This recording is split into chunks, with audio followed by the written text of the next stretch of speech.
어떤 씨앗을 심고 계십니까? 라고 하는 제목으로 온가족주의에 우리가 계속 살펴보던 사무엘하의 말씀을 가지고 말씀 증거하도록 하겠습니다. 압살롬이 암논을 죽이고 그술 땅, 외할아버지가 다스리는 그술 땅으로 도망가서 3년을 살다가 우여곡절 끝에 예루살렘으로 돌아왔습니다.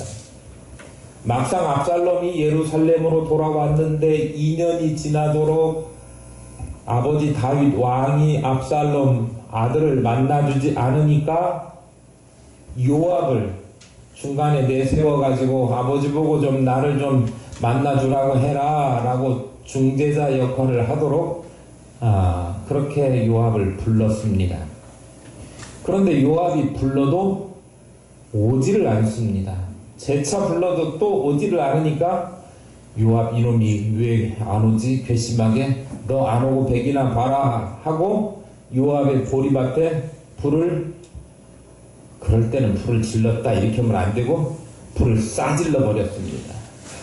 그러더니 아니나 다를까 요압이 금세 냉큼 달려와가지고 도대체 왜 불을 질렀냐, 여차저차해서 오라고 그러는데 안 오고 내가 사실은 아버지에게 너를 보내가지고 나를 좀 만나주라 이렇게 중재하는 역할을 좀 하려고 했는데 안 오니까 그랬지 하면서 보리밭에 불을 지른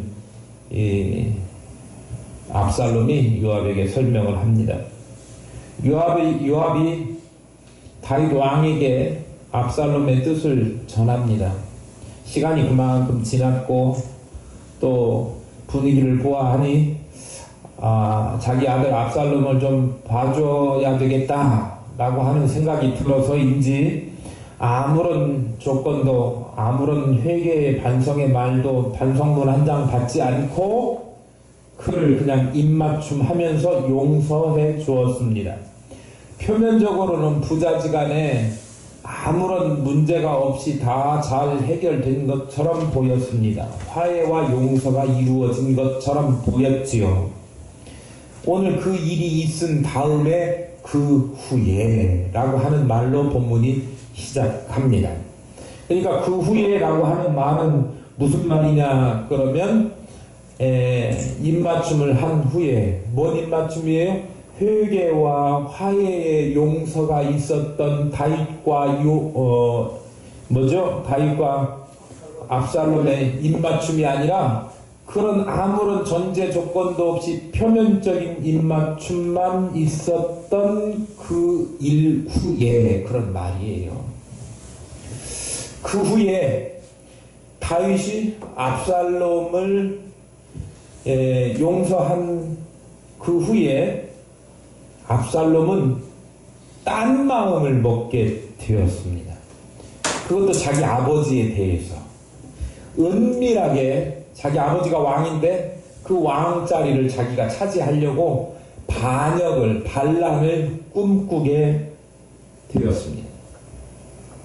압살롬이 자기를 위해서 오늘 읽은 1절 말씀에 보니까 병거와 말들을 준비했다 그랬습니다.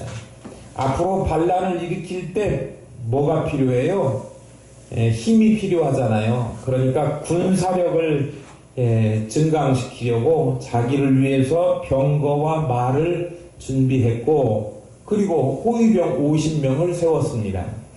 당시에 호위병을 세우는 일이 선왕 사울왕 때도 없었고 다윗왕 현재 왕 때도 그런 일이 없었습니다. 호위병을 세우고 다니는 것은 이스라엘에서는 없었어요. 그런데 이방 나라에서 애국 같은 나라에서는 이 바로가 호위병들을 세우고 행진하고 이렇게 했었던, 그러니까 자기 왕의 권위를 자랑하기 위해서 왕 앞에 먼저 이 행차를 돕는 이 호위병 군사들을 세우는 일을 했었습니다. 그러니까 선왕도 하지 않았던 일을 누가요? 압살롬이 50명이나 호위병을 세워가지고 보디가드를 세워가지고 자기 앞에 세웠다 그런 말씀입니다.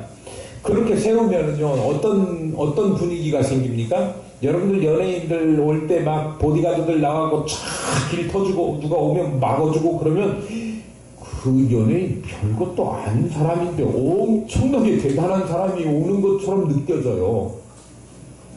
아, 정리를 좀 해주세요. 그렇잖아요.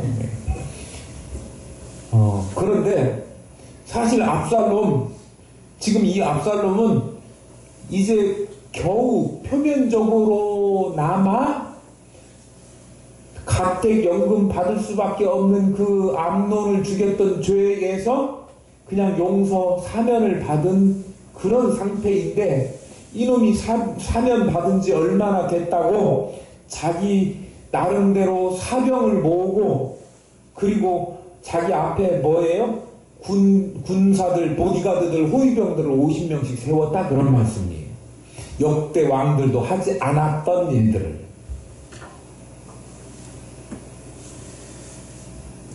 왜 그랬느냐 그러면 내가 이렇게 괜찮은 사람이야 라고 하는 것을 드러내 보이고 싶었고, 또 자기가 나중에 반란을 일으킬 때 군대의 힘이 좀 필요할 것 같으니까 미리 병사들을 모아놓은 그런 연유였습니다.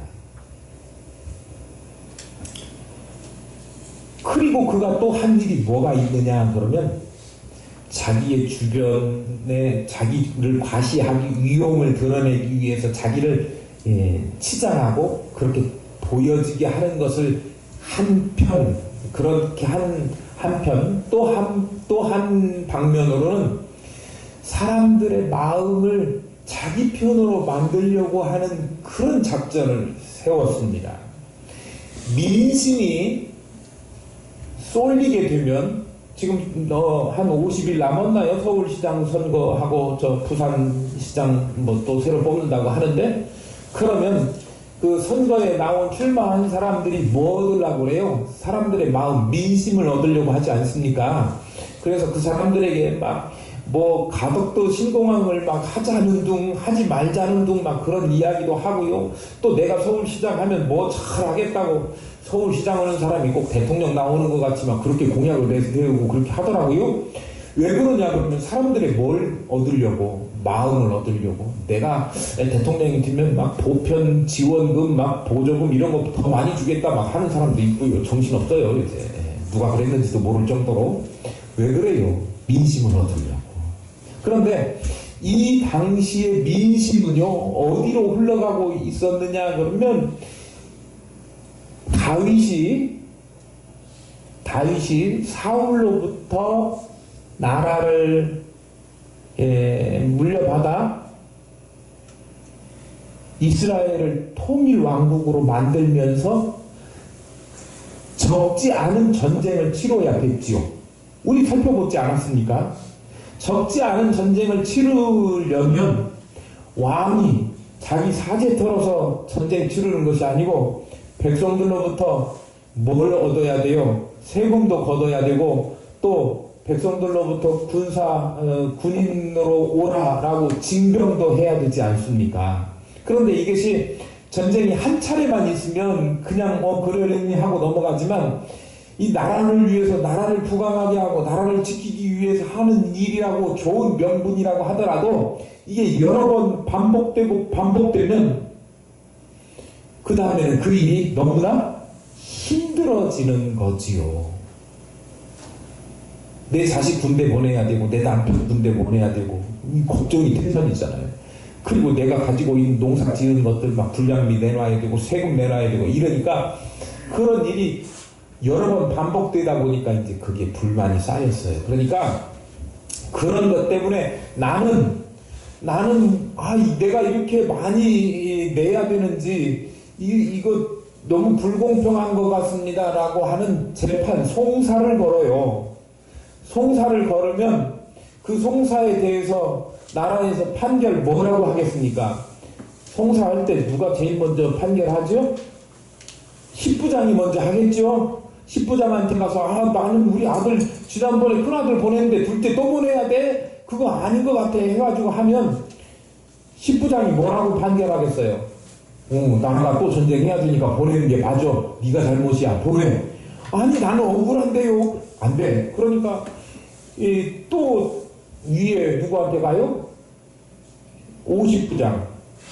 예? 아니면 100부장. 뭐 이렇게 가겠죠? 100부장한테 가고, 아니, 나는 둘째 아들까지 다 군대를 보는데 셋째를 또 보내야 된다는 말입니까? 막 이렇게 이야기하고, 나에게 부과한 것은 저 사람은 나보다 더 부자인데 나한테 너무 군량미 많이 내라고 이렇게 이야기한다. 억울하다. 이렇게 하니까. 그래도 전쟁을 위해서 나라 방침이 돈도 필요하고 세금도 걷어야 되고 또 군인들도 필요하니까 뭐라고 판결하겠어요? 내는 게 당연해. 이렇게 하겠죠. 그런데 내는 사람 입장에서는 한없이 억울하고 한없이 부당한 것 같이 느껴지는 경우도 많이 있잖아요. 그러니까 천부장한테 가고 거기서 해결 안 나니까 누구한테 오느냐 그러면 이제 왕에게까지 이제 재판 받으러 오는 거예요. 예루살렘 성 앞에 서서 있다가 뭐라고 써 있습니까? 오늘 2절에 성문 길 곁에 서서 그렇게 기록하고 있잖아요. 이 성문이 어디입니까? 예루살렘 성이에요. 예루살렘 성문 곁에 서가지고 사람들이 송사건으로 오는데 그 송사건이 그냥 1심 재판에서 오는 게 아니라 다 절차 거쳐가지고 이제 왕 최후의 재판을 받으러 거기에 오는데 그 사람들에게 뭐라고 이야기하느냐 그러면 그 사람들이 어떻게 왔다 그래? 불만 가득 차서 온 사람들. 그 사람들에게 뭐라고 이야기하느냐 그러고 당신이 맞아. 그래서는 안 되지. 둘째나 보냈으면 셋째는 안 보내야지. 막 이런 식으로 하고, 아니 그 사람이 그렇게 많이 냈다고 하면 당신은 그보다 못 살으니까 조금 덜 내야 되는데 왜 당신이 많이 낸 것 같다. 아이고 이건 아니지 하면서 그 사람들의 마음을 사는 말을 한다 그런 이야기예요. 그런데 그 사람이 압살롬이 자기가 그 성문에 서가지고 사람들에게 송사하는 건을 가져올 때 자기가 그 건을 맡아가지고 재판을 할 수 있는 그런 자격이 아무것도 없어요. 공식적으로 임명된 재판관이 아니기 때문에 재판을 담당할 자격이 없는데도 불구하고 성문 앞 광장에 서가지고 자기가 왕자라고 하는 그 신분을 이용해가지고 재판장 행세를 하고 있는 것 뿐이에요.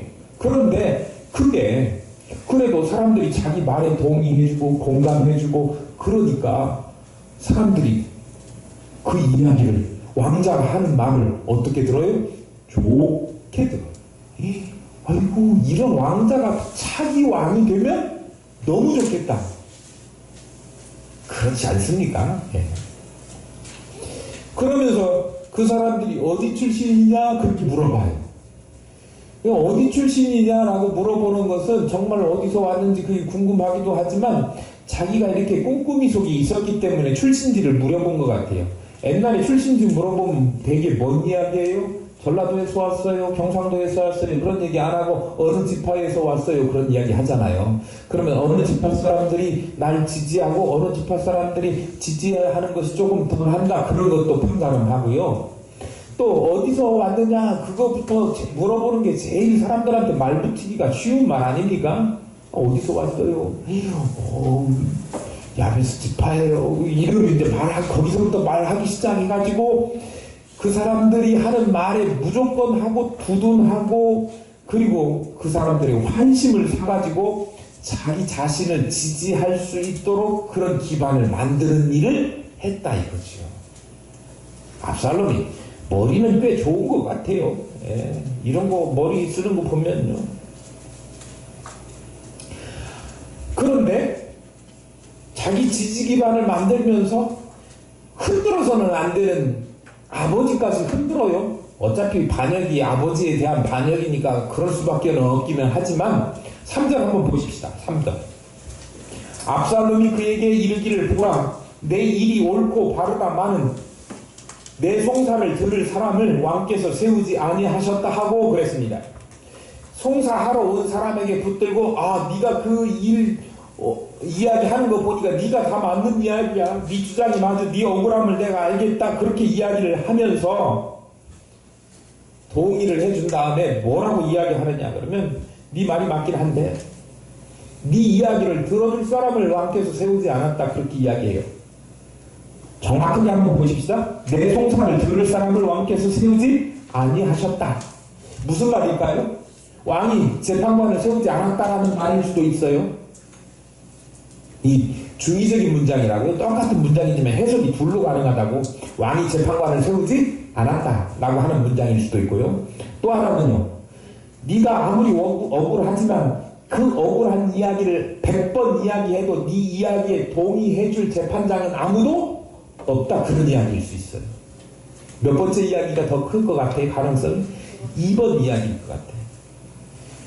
왕이 네가 아무리 재판하러 온다고 한들 네 편 들어줄 그런 판검사, 변호사, 뭐 그런 법률적인 사람들을 아무도 그런 사람 등용해서 쓰지 않았기 때문에 네 이야기 아무리 송사해봤자 올라가도 다 기각당하고 다 패소하게 될 것이다 라고 하는 이야기를 하는 거예요. 그러면 백성들은 누구에 대해서 불만을 가지고 있어요? 왕에 대해서 불만이 차츰차츰 불만 지수가 올라가게 되지요.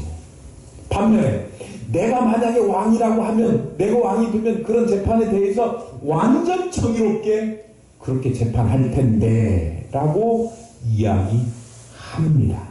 4절. 또 압살롬이 이르기를 내가 이 땅에서 재판관이 되고 누구든지 송사나 재판한 일이 있어 내게로 오는 자에게 내가 정의 베풀기를 원하노라 하고 그랬습니다. 자기는 공정하게, 누구보다도 자기는 공정하게 재판할 자신이 있으니까 나를 재판관으로 최후의 뭐예요? 심판관으로, 왕으로 세워달라, 그런 이야기예요. 아주 대놓고 지네 아버지를 제끼고 저를 왕시켜달라, 그런 이야기 하는 겁니다 지금. 그러면 자기가 정말 공명정대하게 올바르게 재판을 잘 하겠다, 그렇게 이야기하고 있어요. 장담합니다. 그런데요, 여러분 솔직히 딱 까놓고 말이야 바른 말이지, 압살롬이 그렇게 재판할 능력이 있는 존재입니까? 아닙니다. 여러분 압살롬이 살아온 것을 아시잖아요. 지금까지 압살롬이 했던 일, 자기가 공명정대하게 재판을 한다고 했으면 암논이 자기 여동생 다말을 그렇게 못된 짓 해가지고 했다고 해도 암논을 자기가 직접 죽이는 일을 자기 스스로 하지는 않았을 거예요. 법이 필요 없다고 생각하니까 그런 일을 저질렀던 사람인데, 자기가 무슨 법을 집행하고 법을 공정하게 만들어서 그걸 재판을 잘하겠다 할 수 있는 사람이 아니죠. 암논 죽이려고 하면서 양털 깎는 날, 양털 깎고 형제들 다 모여서 아버지랑 모여서 축하하면서 우리 즐기십사, 잔치를 벌입시다 해놓고 속에는 뭘 품고 있었어요? 암논 저 새끼 죽여야지. 죄송합니다. 제가 너무 새끼라는 말을 너무 발음을 잘하는 것 같아요. 암논 저 새끼 죽여야지, 이렇게 속으로 품고 있었던 그 사람이 재판하면서는 저는 나한테 돈 안 냈으니까 너 재판 제대로 되는가 봐라, 뭐 그런 마음을 품지 않겠다고 누가 장담합니까? 불러도 오지 않는 요압, 안 와? 불을 어떻게 해요? 아니 제대로 하시라니까. 불을 싸질러 버리죠.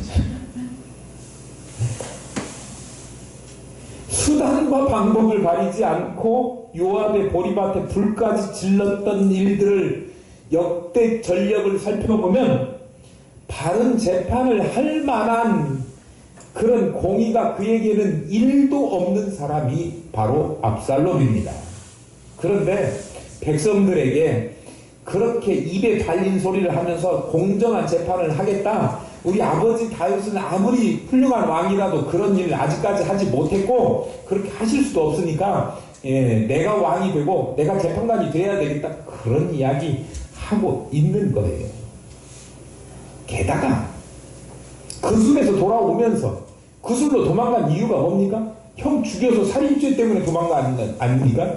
그런데 돌아와서도 하등에 용서해 주십시오, 잘못했습니다, 내가 한 일은 정말 용서받을 수 없는, 씻을 수 없는 죄악입니다, 하나님과 또 우리 형님에게 미안하고 죄송합니다, 그렇게 용서하고 아버지에게도 정말 죄송합니다, 그렇게 이야기했어야 되는데 그런 이야기도 하나도 하지 않았던 그가 무슨 절차와 어떤 그 공정함을 담보로 해야 되는 그 재판을 바르게 할 수 있겠느냐, 그런 이야기예요.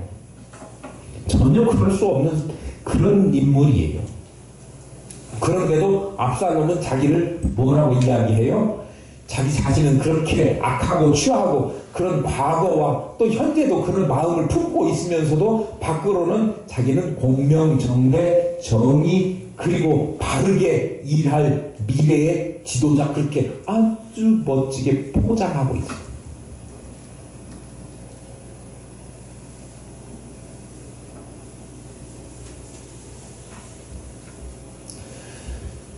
과대포장. 아니, 과대포장 정도만 돼도 근거가 있으니까 과대포장이죠. 이건 사기포장이에요. 예. 과자 조금만 들었는데 거기다가 바람만 퐁당 넣어갖고 큰 과자인 것처럼 하는 거는 그래도 안에가 뭐는 있어요? 과자는 있어요. 그런데요, 택배 보내겠다고 약속해놓고 거기에다가 뭐 자기가 지금까지 써오던 건데 이거 정말 좋은 건데 하면서 택배로 붙여주겠다고 돈은 실컷 받아놓고 거기다가 벽돌 집어넣어갖고 보내는, 그거는 과대포장 아니고 뭐예요? 사기포장이죠. 사기포장.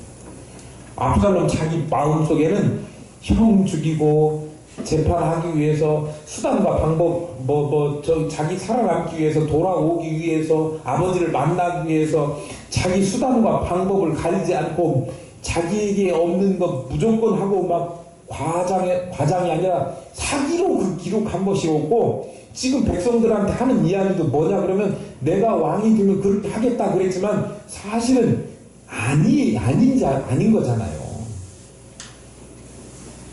그런데 거기다 대고 정의로운 척 거기에서 멈추지 않고 자기는 친절하고 겸손한 사람이고 호의를 베풀기를 잘하는 사람처럼 포장합니다. 한번 볼까요? 5절. 사람이 가까이 와서 그에게 전화를 해야 하면 압살롬이 손을 펴서 그 사람을 붙들고 그에게 입을 맞추니 그랬습니다. 와, 자기에게 와서 왕자니까 절을 하려고 하면 아주 이러시지 마세요. 제발 절하지 마세요. 하면서 이렇게 세운다 이거예요. 절 못 오게. 자기는 왕자지만 이 절 같은 거 받으려고 하는 사람이 아닙니다. 나는 그런 사람이 아니에요. 제발 절하지 마세요. 이렇게 세우고 오히려 그를 막 두들겨 안고 있는데 입을 맞춰줘요. 보통 사람들 생각에 왕이나 왕자 앞에 고개도 못 들어요.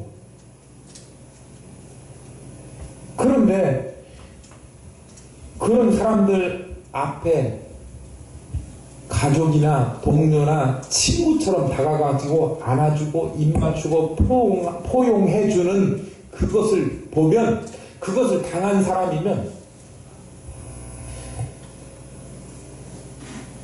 아무리 그가 나쁜 사람이라고 하더라도 이 사람은 전혀 그런 나쁜 사람 아니야.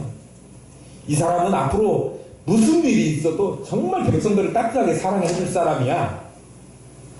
그렇게 이야기할 거고요. 직접 경험하지 않았어도 그 이야기 듣기만 해도 그 사람 내가 옛날에 들었는데 그분은 진짜 얼마나 사람이 좋고 겸손한지, 우리가 차 타는 농사꾼이 가도 막 손잡아주고 끌어안아주고 이 시커멓고 손톱 밑에 때 들어있는 이 손도 막 만져주고 비벼주고 막 감싸주고 입맞춤 해준다고, 그분은 그런 분이요. 이렇게 이야기 하지 않겠습니까? 백성들이 단순해요. 어떻게 보면. 그러니까 정의롭기까지 하고 친절하고 인정스럽고 호의적인 따뜻한 마음의 압살롬. 그러니 백성들이 그런 이미지를 만들어 놓았으니 백성들이 그거 안 넘어갈래야 안 넘어갈 수가 없지요.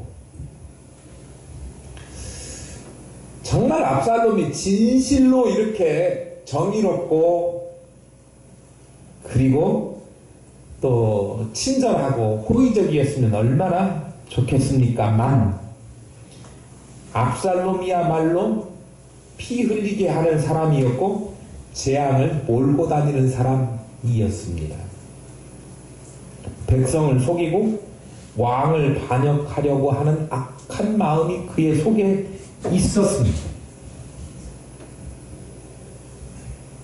사람들은 압살롬이야말로 내 속마음을 알아주는구나 라고 했겠지만, 압살롬은 저놈들 내가 왕만 돼봐라, 내가 왕 되기까지는 내가 어떻게 해야지 하고 그런 왕권을 탈취하기 위한 백성들의 마음을 훔치는 도둑질할 마음만 그에게 있었을 뿐이지, 실제적으로 그의 마음속에 호의와 정의와 정의로움과 이런 것들이 있었던 것은 결코 아니에요. 그럴듯하게 사람들이 볼 때 괜찮을 믿을 만한 존재인 것처럼 꾸며서 한 것이지, 그러니까 사람들이 거기에 속는 것은 뭐 때문에 속았느냐 그러면 겉모습밖에 볼 줄 모르기 때문에 속은 거예요. 우리도 한번 생각해 보세요. 신앙생활 하면서 우리가 가끔 속잖아요. 사단 마귀의 아주 그 괴활함에 속아 넘어갈 때가 많이 있어요. 편안한 것 같고, 좋은 것 같고, 이득되는 것 같고, 정말 나에게 유익되는 것 같아서 한 일이 결국은 알고 보면 좋은 일이 아니라 하나님을 욕먹게 하는 일이고, 또 성도들이 해서는 안 될 일인데 그렇게 보여지는 거예요. 최초의 인류가 왜 넘어졌습니까? 보암직도 하고 먹음직도 해서 거기에 넘어가서 무너져 버리게 된 거예요. 겉모습에 중심을 모르기 때문에. 그러니까 우리는요, 악한 마귀 사단의 괴계에 속아 넘어가지 않으려면 냉정하고, 그리고 중심까지 깊이 바라볼 줄 아는 안목이 키워져야 돼요. 그거 어떻게 키워집니까? 말씀과 기도와 묵상으로 키워질 수 있는 거예요. 경건 생활을 잘 해야 되고, 말씀을 부지런히 읽고 그 안에서 지혜를 배워야 되는 거지요. 결국 의모와, 그리고 얼마나 압살롬이 백성들에게 길가에 가는 사람, 이 마음이 상해 있는 그 사람들 붙잡아가지고 설득할 때 말을 잘했겠습니까? 그러니까 그의 화려한 말주변, 그리고 겉으로만 봐도 1년에 머리카락이 얼만큼 자란다고요? 200세겔. 당시의 머리카락은 장엄함과 그리고 화려함과 이런 거의 상징이라고 했잖아요. 그런 외모에, 말주변에, 거기다 대고 나중에 막 사람들에게 잘해주겠다고 하는 비전까지 빌 공짜 써가지고 공약까지 남발하고 있으니 현재로서는, 그런데 그거를 제대로 분별하지 못하고 사람들이 따라가요. 따라가니까 결국 어떻게 되냐 그러면 나중에 다윗의 군대에 진압당하게 됩니다. 그러면 압살롬도 물론 죽게 되지만 그 따라갔던 사람들도 함께 무참하게 희생되는 그런 비참한 결과를 맞이하게 될 거예요. 우리 그거 살펴보게 될 겁니다. 뭐 하게 되면 겉만 보고 화려하게, 또 마귀의 유혹에 넘어가서 분별 없이 중심을 보지 못하고 그렇게 따라가면 그런 처참한 결과를 가져올 수 있다. 우리의 영혼을 훔쳐가는 도둑놈들이 많거든요. 백성들의 마음을 누가요? 압살롬이 훔쳤다 그랬는데, 우리의 영혼을 훔쳐가는 도둑놈들이 이 땅에 많이 있습니다. 이 세계에. 지난 주일에 이단 경계주의 지켰지만 이단들이 그렇고요. 또 이단들뿐만 아니라 하나님이 없다고 말하는 무신론자들이 우리의 마음과 영혼을 훔쳐가는 그런 시대예요. 또 요즘 좀 우리가 그동안에 잘못 살아온 게 참 잘못한 것들이 많기도 합니다만, 세상 사람들이 예수 믿는 사람들을 완전 죄인 취급하고 이게 상종 못할 집단처럼 이렇게 내놓는 그런 시대가 되어버리지 않습니까? 잘못하면 우리들도 아, 예수 믿는 것이 나쁜 것이구나 이런 생각을 가질 수가 있어요. 걱정이 돼요. 요새 주일학교 애들은 아직 믿음이 이렇게 자라나지 못한 애들이 많은데요. 오늘 우리 주일학교 애들 우리 어린이들 온 가족들이 함께 예배하니까 같이 예배하는데 우리 주일학교의 어린이들은 그렇지가 않지만요. 주일학교 어린이들 가운데는 교회가 뉴스 보니까 이 못된 집단이 교회 같아요. 교도소에 갈 사람들 말고 그 다음에 두 번째로 나쁜 놈들이 교회 다니는 사람들인 것처럼 매스컴 언론들이 이야기하고 있잖아요. 그래서 여론조사를 하면 앞으로 신앙생활 교회 안 다니겠다 그렇게 하는 나이가 어리면 어릴수록 그런 비중들이 높아진다고 통계가 나와 있어요. 너무 걱정이 돼요.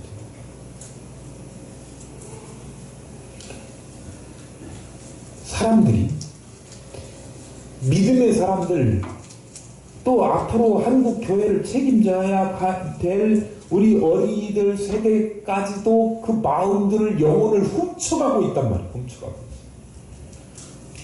그 뭘 보니까 그래요? 겉에 드러난 것 현상만 보고 판단하니까 그래요. 그런데 그렇게 잘못 오판하다가는 실제 말씀이요 진리요 그리고 은혜로우신 그 하나님의 본질을 놓쳐버리고 악한 마귀가 주는 편안함과 편리함과 그리고 현재에 주는 만족감이나 어떤 성취감이나 그런 것 때문에 인내하고 또 주의 도를 따르는 것, 십자가의 길을 걷는 것, 십자가를 내가 짊어지고 가는 힘겨운 삶을 살아가는 기로 작정하는 그러한 믿음의 행보를 포기하기 때문에 결국은 그 끝이 뭐냐? 그러면 좋을 것 같지만 압살롬에 동조했던 사람들이 비참한 최후를 같이 맞이해야 되는 그런 것과 같은 결론을 맞이할 수도 있다. 그러니까 우리는 뭘 조심해야 되느냐? 그러면 겉모습에 속지 말자. 결혼을 앞둔 자녀들에게 꼭 당부하십시오. 예. 얼굴이 예뻐야 여자야? 마음이 예뻐야 여자지? 거기다가 한마디 반드시 꼭 붙이셔야 될 것이 뭐냐 그러면 믿음이 좋아야 며느리감이지 아내감이지.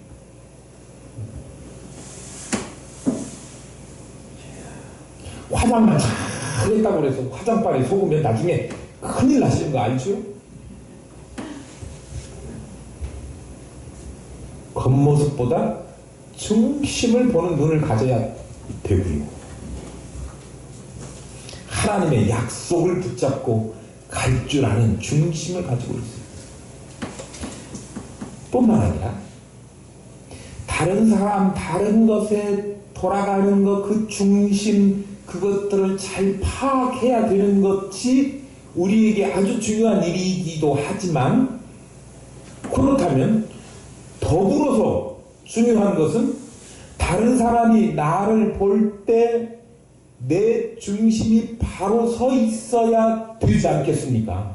다른 사람만 중심이 바르게 서고 그것만 찾으려고 할 것이 아니고 나도 그 중심이 바르게 제대로 서야 되지 않겠습니까? 우리 신앙생활도 겉모습으로 잘 포장해가지고 하나님 앞에 과대 포장 신앙생활, 사기 포장 신앙생활 하지 말고 제대로 된 신앙생활 하셔야 된다라고 하는 것입니다. 모양만 갖추지 말고 중심으로 제대로 말씀대로 철저하게 7절 8절 한번 보겠습니다.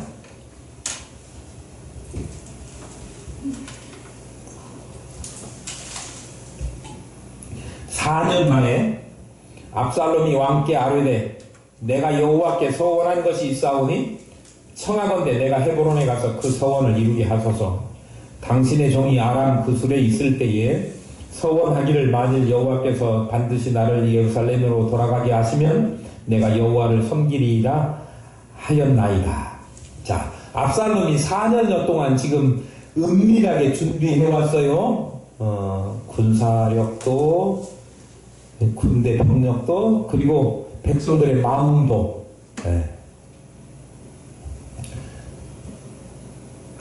암논을 죽일 때도 2년씩 아주 차분하게 차곡차곡 준비를 해서 그 날짜 태길하는 날도 다 그날로 정해가지고 양털 깎는 날 해갖고 치밀하게 해서 암논을 죽였던 것처럼 오늘 압살롬이 반역을 하기 위해서 지난 몇 년 동안?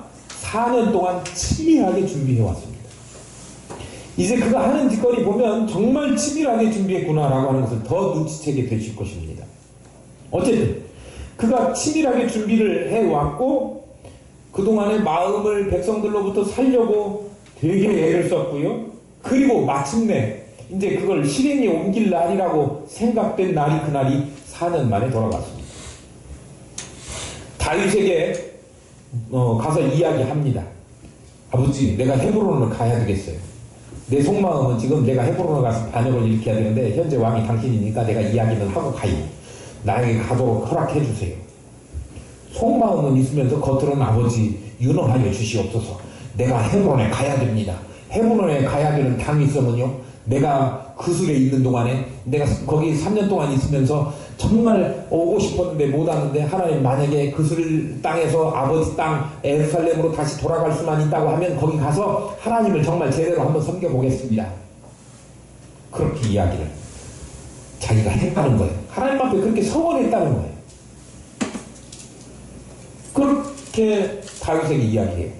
여기 하나님을 섬기겠습니다 그렇게 이야기하는데 섬긴다고 하는 말 서비스라고 하는 말이죠. 우리는 서비스하면 뭐 음식 같은 거 먹을 때 하나 더 주는 걸 서비스라고 생각하는데 그거 아니고요. 다른 사람을 섬긴다 그런 말이 서비스예요. 그런데 이것이 사람들에게 섬긴다 그럴 때는 뭐 종들이 상전을 위해서 논을 갈고 밭을 갈고 해가지고 종이 상전에게 이득이 될 만한 일을 해서 종을 섬긴다 그런 의미도 있고요. 이게 사람에게 쓰여지는 게 아니고 하나님께 쓰여질 때는 예배한다, 제사한다라고 하는 의미를 가지고 있는 단어가 이 섬긴다, 서비스예요. 그러니까 영어식 표현으로 우리가 예배를 뭐라고 이야기하면 주일 예배를 Sunday Worship Service라고 이야기하잖아요. 예배라는 뜻이에요. 그러니까 그술에 있을 때 하나님께 서원했다라고 하는 말이 뭔 말이냐? 하나님을 섬기겠다? 예루살렘으로 돌아가면 하나님을 섬기겠다고 하나님께 서원했다는 거예요. 그러니까 예루살렘에 지금 자기가 돌아왔는데 돌아오게 하신 하나님께 자기가 헤브론에 가서 하나님께 뭐 하겠다? 예배하겠다. 그렇게 서원한 것을 지키겠다. 이렇게 다윗에게 이야기를 해요. 그러면 다윗은요. 아 그래? 그러면 가서 해야지. 네가 헤브론에 가서 예배하겠다는데 내가 막을 방법이 없잖아. 그래 가 이렇게 허락해 줍니다. 그런데요 왜 허락할 수밖에 없느냐 그러면 이 서원이라고 하는 것은요 구약성경에 보면 서원이라고 하는 게 하나님에 대한 약속 아닙니까? 나시린이 하는 서원도 있고 뭐 일반 사람들이 하는 서원도 있고 여러 종류의 서원들이 있습니다. 나시린은 뭐 뱃속에서부터 이 아이를 주시면 내가 이렇게 삭도를 대지 않고 하나님의 사람으로 이렇게 살도록 평생을 살도록 그렇게 바치겠습니다 하면서 그 서원하는 게 있고요. 또 일반 사람들이 하는 것도 있죠. 우리 사사기 하면서 서원한 것 잘못 서원해가지고 어려운 때를 지났던 그런 경우도 보지 않았습니까? 입다라고 하는 사람이 아시죠? 예, 입다라고 하는 사람이 암몬 자손이 이렇게 쳐들어왔을 때 그 지도자로 이렇게 세워지잖아요. 예. 그런데 자기가 그 암몬 자손하고 싸워가지고 이기게 하면 내가 집에 돌아가가지고 제일 먼저 나를 마중 나오는 그 사람을 하나님께 제물로 바치겠습니다. 이게 너무 경솔한 소원을 해요. 그런데 자기 하인 중에 어떤 놈이 막 아이고 이 장관님 돌아오셨습니까? 막 사사님 돌아오셨습니까? 이렇게 인사할 줄 알았는데 딸내미가 제일 먼저 내끔 따라왔지 않습니까? 하나님 앞에 서원했으니까 어떻게 해야 돼요? 제사 했습니까? 안 했습니까? 했어요. 인신제사 그걸 말도 안 되는 소리다. 하나님이 인신제사를 받았었겠느냐 안 했을 것이다 라고 주장하는 신학자들도 있지만 성경에 했다고 하니까 저는 했다고 믿어요. 왜요? 서원이라고 하는 것은 하나님께 한 약속이고 그 약속은 해로울지라도 지켜야 된다라고 성경에서 가르쳐주고 있어요. 그러니까 여러분들 10년에 하나님 올해에는 정말 하나님 잘 섬기고 성경 일독하고 11조도 잘하고 또 주일 성수 잘하고 이렇게 하겠습니다. 약속하신 분들은요. 저한테 한 약속 아니고요. 하나님께 약속한 거니까 그건 지켜야 돼요. 왜요? 하나님께 한 약속 서원이기 때문에 그래요. 민수기 30장 2절에 보면 사람이 여호와께 소원하였거나 결심하고 서약하였으면 깨뜨리지 말고 그가 입으로 말한 대로 다 이행할 것이니라. 그게 하나님의 말씀이에요. 소원은 반드시 지켜야 되는 거예요. 한나가 아들 주시면 바치겠습니다 해가지고 사무엘을 정말 바쳤지 않습니까?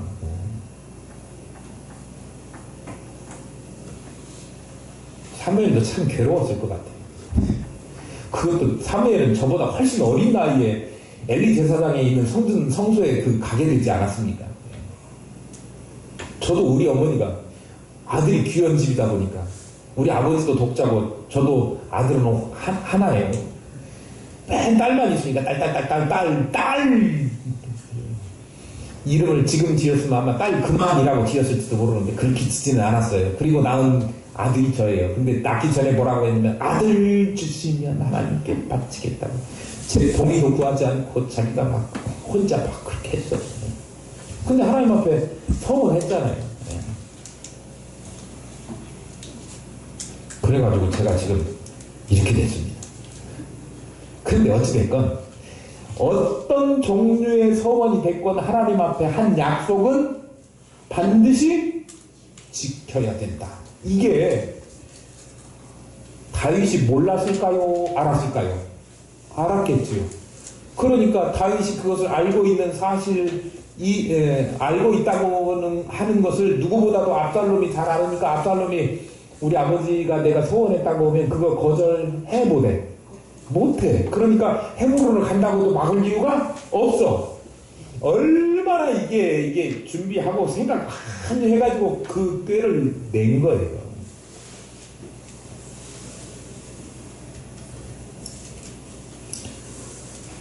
사실은요, 예배하기 위해서 하나님께 한 약속을 지키기 위해서 헤브론으로 간 것 아니죠. 뭐 하려고요? 거기 가서 반기를 확실하게 들어볼 요량으로 간 거지. 왕권을 찬탈하기 위해서 쿠데타 일으키기 위해서 헤브론으로 가면서 뭐 하러 간다고 이야기했어요? 하나님께 여호와께 예배하러 간다. 그럴 수도 있지라고 그렇게 생각하시는 것 같은 표정들인데 절대 있어서는 안 될 거예요.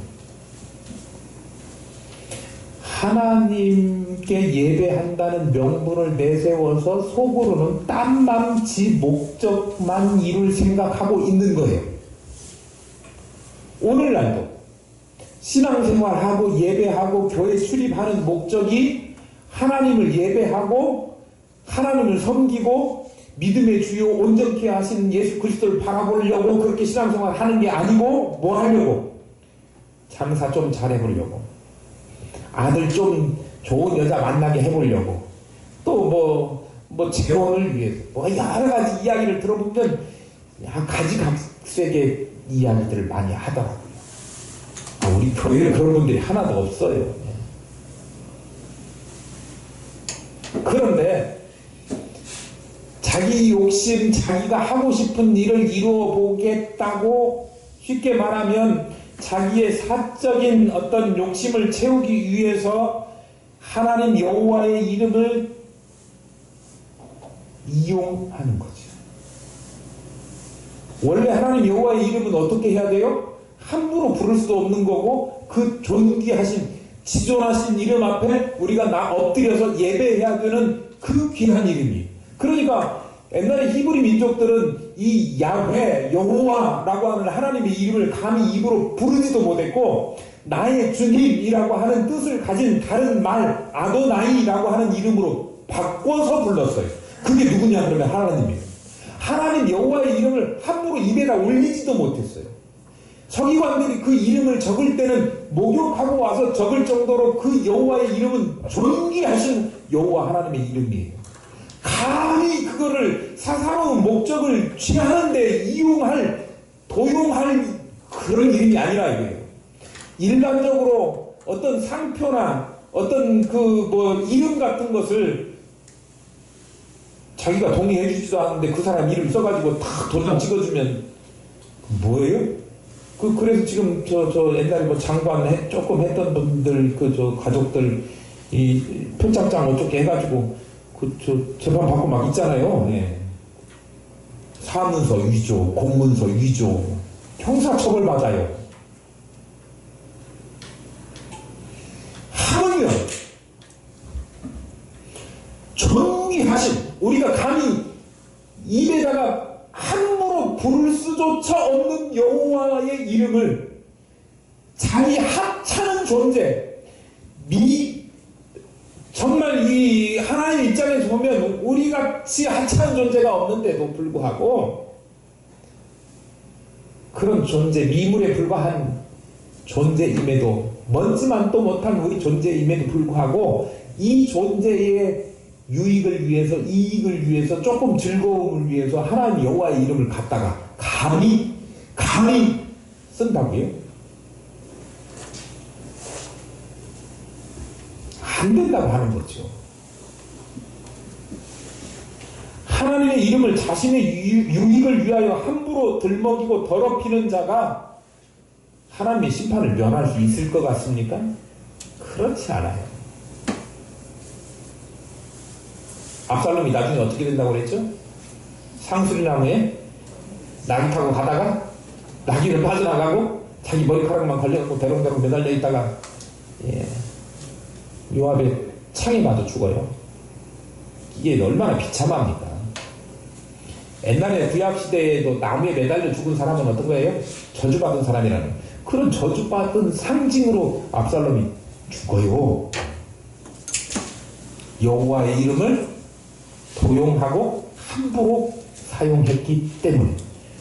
그러면 압살롬처럼 준엄한 심판을 받게 된다고 하는 사실을 우리는 알아야 됩니다. 너무 쉽게 나는 교회 다니니까 절대 나쁜 짓 안 해.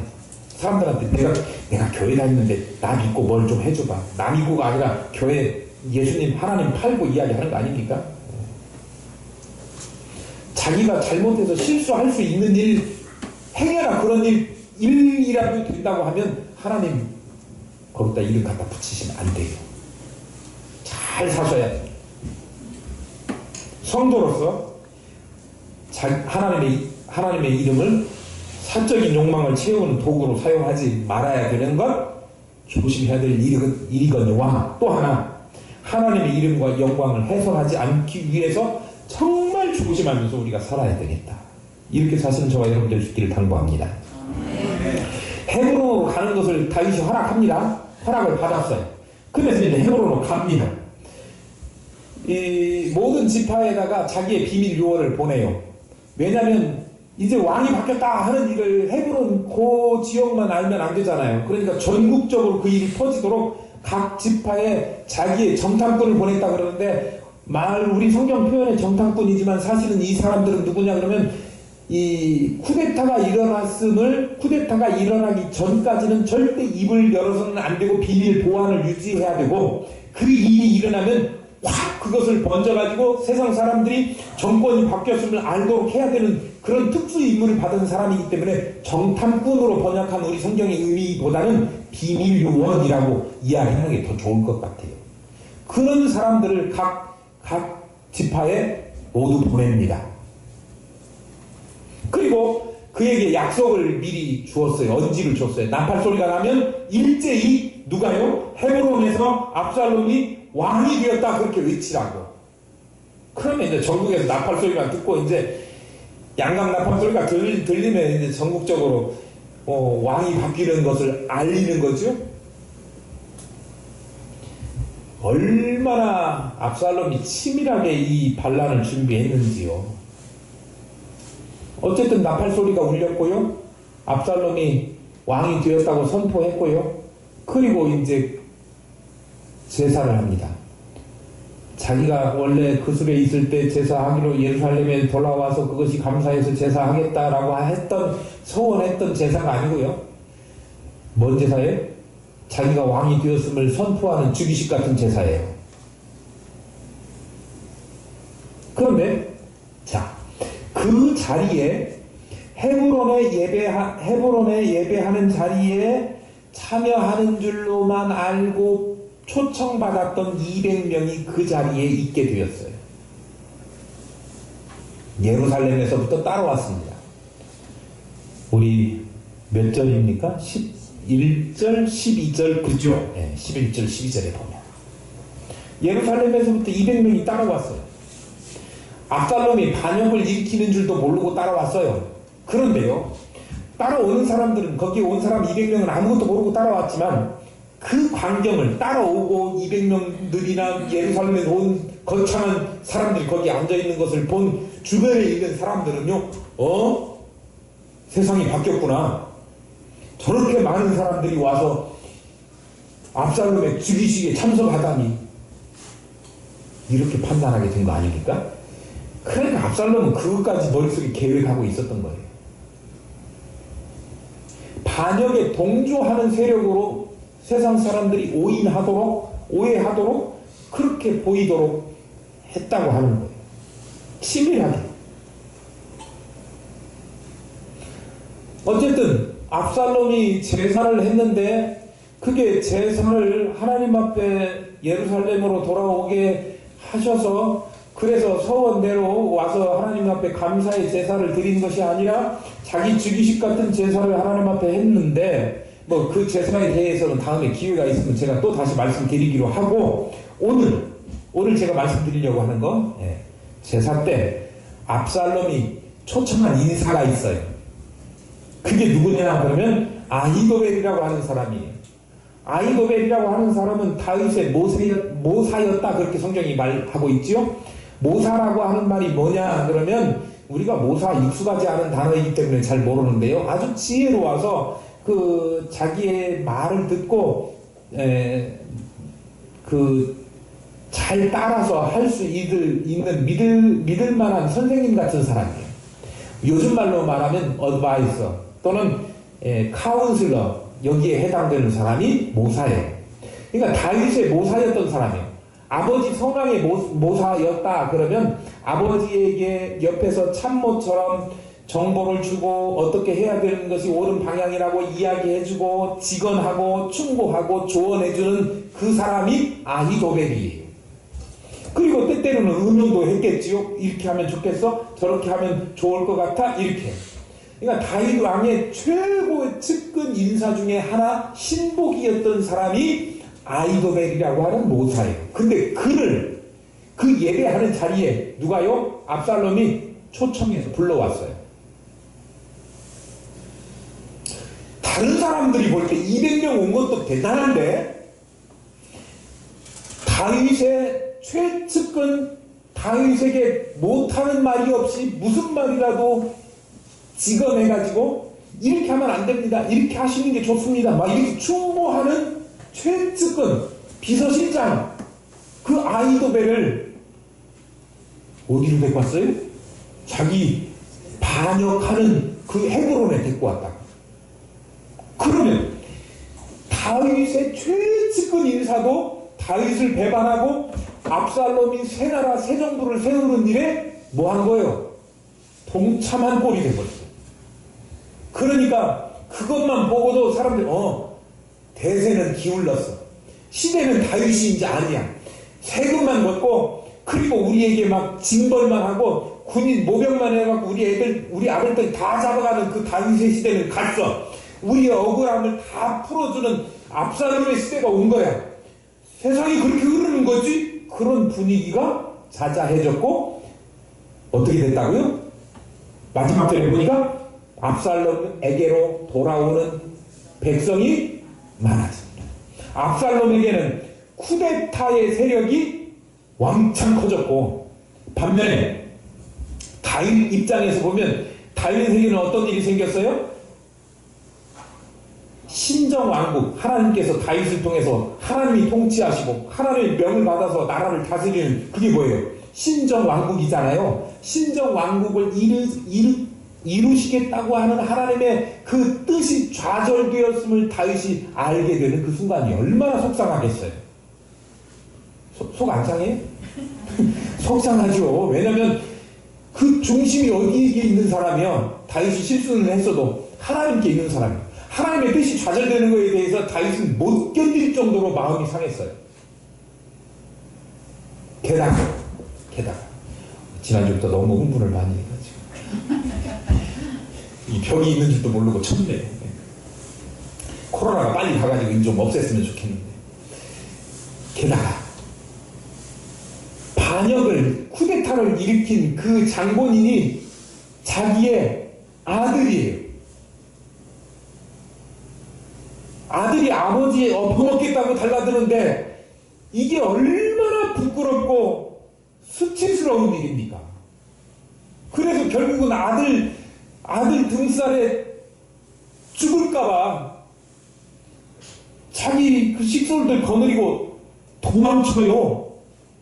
아들 피해서 도망치는 아버지 입장 생각해 보셨어요? 수치스러운 거야. 수치스럽다고 그냥 합시다. 그런데요, 잘못하면 압살롬 일당에게 붙들리면 다윗은 어떻게 돼요? 죽어요. 쿠데타 했는데 살려줍니까? 죽어요.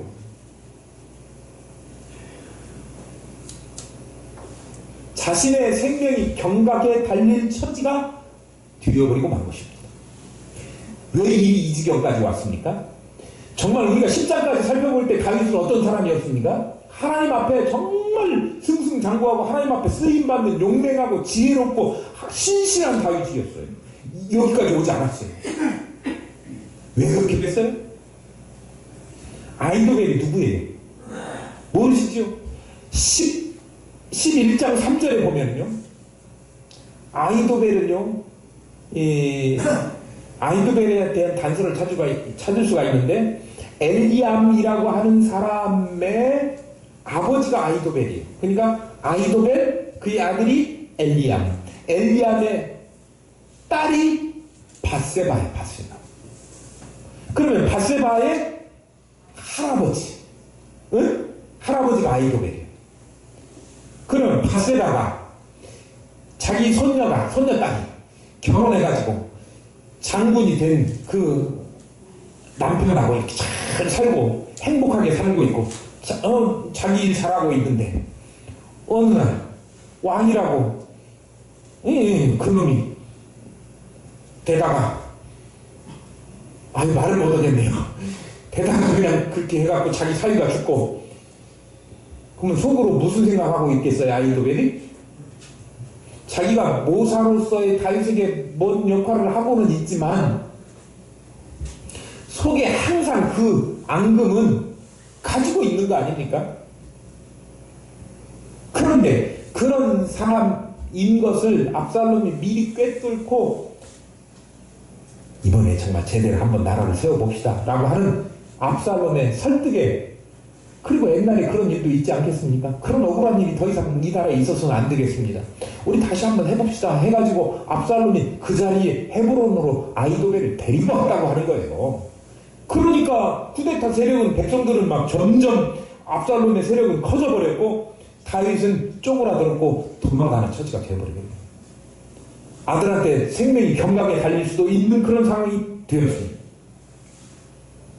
비참하고 수치스러운, 옛날에 사울왕한테 쫓겨가지고 도망다니던 시절하고는 전혀 차원이 다른 도망다님이 된 거예요. 얼마나, 왜 그래요? 가까운 원인부터 찾아봐요. 우리 지난주에 말씀드렸죠? 압살롬이 잘못했다 회개하지도 않았는데 표면적으로만 봉합하고 속에 골문 채로, 속에다가 시한폭탄을 묻어둔 채로 그냥 봉합해버렸어요. 그보다 조금 더 멀리 있는 원인을 찾아보자면 그 일이 왜 생겼어요? 하나님께서 그 다윗의 행한 바를 따라서 그에게 보응하시고 대가를 치르도록 하신다고 했잖아요. 그리고 집안에 칼이 끊어지지 않고요. 그 원인이 뭐였죠? 밧세바입니다. 악의 씨앗을 심었기 때문에 자기의 잘못된 처신 그것으로 인해서, 그러니까 얼마나 다윗이 철저하게 죄의 열매가 쓰고 고통스럽다라고 하는 것을 알게 되었지요. 여러분, 죄의 열매가 얼마나 쓰고 고통스러운 것인지를 알고 싶으시면 이렇게 하시면 됩니다. 그런데 우리는 이미 알잖아요. 꼭 그걸 찍어 먹어봐야 그게 뭔지 압니까? 그렇게 안 해도 그것이 잘못된 것인 줄 성경을 통해서 우리에게 알려주셨으니 거기에서 지혜를 얻고 그렇게 반복하는 일이 없어야 되겠지요. 압살롬의 반역의 뿌리도 다윗의 잘못 죄악으로부터 근원을 찾을 수가 있어요. 그래서 식구끼리 근친 상간, 그리고 식구끼리 죽이는 뭐라고 그래, 폐륜과 그리고 가장 비극적인 일들을 경험하게 된 뿐만 아니라 아들에 의해서 반란을 당하게 되는 국가적인 변고를 맞이하게 되는 거죠. 오늘 온가족주 얘기입니다. 우리가요, 부모가 잘 심어야 돼요. 좋은 거 심어요. 악한 거 심으면 반드시 악한 것 거두게 되어 있습니다. 좋은 것 심어야 좋은 것 거둘 수 있게 되는 거지요. 뿐만 아니라 정말 조심해서 살아야 되는 거지요. 조심해서 사는 것이 좋은 거 심는 거하고 똑같은 거예요. 하나님 앞에 정말 악한 일 하면서 살면 안 되고, 사람들에게도 악한 일 하면서 살면 안 돼요. 악을 뿌리면 반드시 악을 거두게 되어 있어요. 혹독한 대가를 치를 수밖에 없습니다. 잘 살아야 됩니다. 좋은 씨앗을 뿌려야 됩니다. 성경의 가르침에서 벗어나지 말고 하나님의 말씀 그 중심으로 살아야 되는데요. 겉모습 그거보다 더 중요한 것은 뭐라고요? 속마음이라고요. 하나님을 섬기는 속마음이 정말 중심이 바로 되어야 되고요. 그리고 또 우리가 또 중요하게 여겨야 될 것은 하나님의 이름을 정말 존귀하게 여기고 그 이름을 위해서 우리가 희생하고, 하나님의 이름 함부로 내 유익을 위해서 가져다 붙여서 쓰는 그런 일이 없어야 되는 거지요. 그리고 정말 좋은 거 심어야 되겠다 라고 하는 거, 새 음력으로 보면 오늘이 새 첫 주일 아닙니까? 우리가 지금까지는 세상적 욕심으로 또 잘못된 정보로 이렇게 살면, 요령껏 살면 조금 그냥 그래도 하나님이 봐주실 거야 라고 하는 그런 정보를 가지고 살았다면 그거 다 지워버리시고요. 어떻게 해야 된다고요? 겉으로 드러나는 것보다 속마음이, 속중심이 여호와 하나님을 향해서 열려 있어야 되고, 속중심이 여호와 하나님 보시기에 정말 아름다워야 되고, 겉으로 드러나는 척 뭐 하는 척으로 그렇게 신앙생활을 할 것이 아니라 중심으로 신앙생활을 해야 된다고 하는 것, 그리고 하나님의 이름을 위하여 정말 우리가 우리의 모든 것을 들여서라도 하나님의 이름을 지켜가는 것, 이거 대단히 중요한 일이다. 씨앗, 좋은 씨앗을 뿌려서 우리 자녀손들이 하나님의 복을 크게 받는 그런 가정을 이루어야 되겠다 라고 하는 그런 은혜가, 그런 각오가 새롭게 되어지는 온가족주의 오늘이 될 수 있기를 소망합니다.